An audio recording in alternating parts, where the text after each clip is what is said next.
কেমন আছেন? আমি ভালো আছি আলহামদুলিল্লাহ। তো যেটা বলতে চাইছিলাম, কার কাছে বিচার চাবো, কার কাছে যাবো? আমিও ছোট্ট ছোট্ট দুটো কন্যা শিশু রাইখে আসছি, ছোট্ট একদম ছোট্ট ছোট্ট।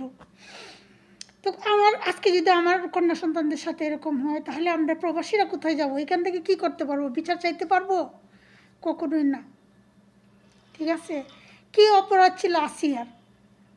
সারা দেশেই জানেন যে বর্তমানে আসিয়ার যে ছোট্ট একটা 8 বছরের শিশু, দেখলে চোখের পানি ধরে রাখা যায় না। আমি যতবার ওর ভিডিওগুলো দেখি, ততবারই আমি চোখের পানিতে জোরে নয়ন ভিজে।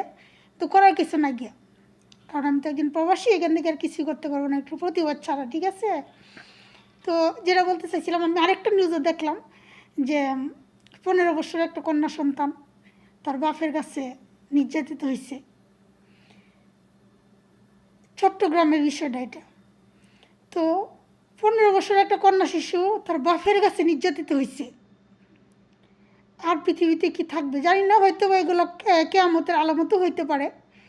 আর এত এত তো বুঝি না, তো যেটুকু বুঝি আর কি, খবরে যা দেখি এগুলো দেখলে কষ্ট লাগে। কি নিজের দুঃখ তুলে ধরাম, নিজের কি কষ্ট তুলে ধরাম, এগুলো যখন দেখি না, বিশ্বাস করেন বুকটা একদম ফাইটা জায়গা। ঠিক আছে, ছোট্ট ছোট্ট, বিশেষ করে এতটুকু ছোট্ট ছোট্ট দুটো সন্তান রেখে আসছি।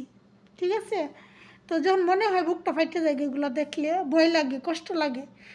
আল্লাহ না করুক কোনো সন্তানের সাথে এরকম না হোক, বিচার হোক ওরকমভাবে, যেন পৃথিবীতে এরকম আর ছোটো ছোটো সন্তানের দিকে চোখ না তুলে থাকায় এরকম মানুষ।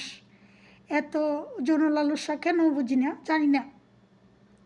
ছোট্ট একটা বাচ্চা, কী অপরাধ ছিল তার এমন কি ছিল যে দেখে তার লোভ গেছে?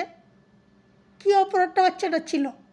আমি তো কিছুই দেখে পাইনি। এমন না যে সুন্দরী, এমন না অনেক বড়, এমন কি? আরে নিজের সন্তানের মতো, দেখলে তো চোখের পানি পড়ে, কলিজা ফাটতে জায়গা দেখলে এই বাচ্চাটারে। এত হয় না কেন? পুরুষ তুমি বাবা, পুরুষ তুমি ভাই, পুরুষ তুমি কারো স্বামী, পুরুষ তুমি কারো সন্তান, তবু কেন এগুলা? তো তুমি কেন দর্শক হও? পুরুষ তুমি বাবা, পুরুষ তুমি ভাই, পুরুষ তুমি নারীর সন্তান, আবার পুরুষই কেন নারীর দর্শনকারী? আমার প্রশ্ন জাতির কাছে।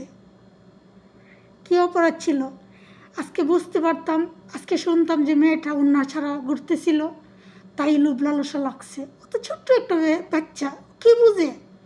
ও কী বুঝে যৌবনের? ও কী বুঝে দর্শনের?